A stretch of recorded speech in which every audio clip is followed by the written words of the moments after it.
Yes, friends. In this place, we need to mention the return type. Why? Because whenever we are calling a method in computer language, we will call the method as a function also. Whenever we are doing a function, we will get some output, right? In the same way, whenever we are calling a function or a method, here it is a main is a method name.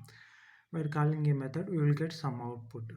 So for that output, there will be a data type. To represent the data type, here we need to mention like if any program returns any method returns the value of 10, at that time we need to mention here as integer. Suppose it may returns 12.5. At that time we need to mention float. So like that it will varies based on our return statement. Whatever the return statement is returning, that data type we need to mention here. Here I have given as void. Void means we won't get any return statement in this main method. Okay, so then main is the method name. This is the name they have given for the runtime system automatically calls the method which will be named as main. And here we are having string and args and with parameters parentheses. Why? Because string it is a data type, and here we are having args. String is a data type, and we can store any type of value into a string type, and again we can convert into our required data type. So that's why we will use a string here, and here args with parentheses. Why? Because here we are taking args. Args means arguments or parameters, whatever the values we will pass inside of this main method, that thing we will call it as args or arguments or parameters. So in a simplified manner they have given us args with parentheses. So it means it represents an array.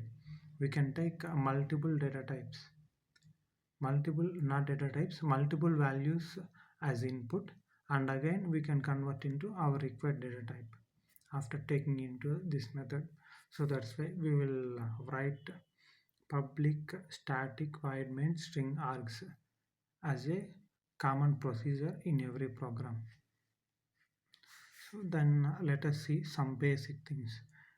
Basic things like let we print addition of two values. Here already we are having integer, right? Int I equals to 10. So let me take one more int j equals to 20. So now let us see how to perform this addition operation.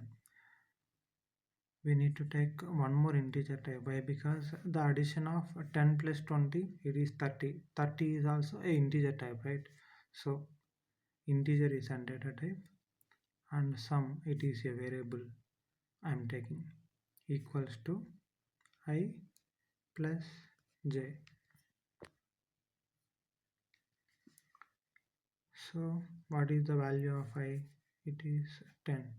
J value is 20. So the sum will become sum equals to 30. So to print anything in C# language, we need to use the statement called console dot write of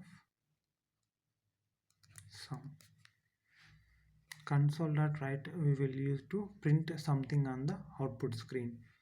So within this brackets whatever we will give, that will come in the output screen. So here I am directly passing sum. It is a variable, right? So I am passing it as directly. So if I print sum means the output I will get as 30. So here we are having one more statement in console only. So to print something on output screen, console dot write line. Console dot write line means it will comes into the next line. Here we are mentioning line, right? So it will come into the next line. Here it is a variable I have printed directly. So let me take some string value. So I need to print like hi, how are you? So to print any string values, we can directly print like this by mentioning that in the double quote. We can print it like this. Okay. Then there is one more thing called concatenation. So here I have print console.writeLine of sum. Then I will get output as 30. So if the people who don't know about the program and logic,